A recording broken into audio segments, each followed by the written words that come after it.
The Vision Assist helps users observe obstacles by displaying the imagery of the flight direction of the aircraft. Swipe left on the attitude indicator, right on the mini-map. Or tap the icon in the lower right corner of the attitude indicator to switch to the Vision Assist view. The direction of the line indicates the current direction of the aircraft, and the length of the line indicates the speed of the aircraft. Arrow indicates the direction of the Vision Assist view. Tap and hold to lock the direction.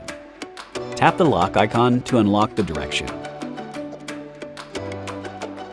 Tap to view the map.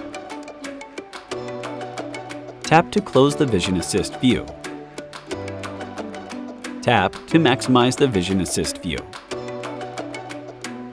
When an obstacle in the current flight direction is detected, the Vision Assist view shows a collision warning. The color of the warning is determined by the distance between the obstacle and the aircraft.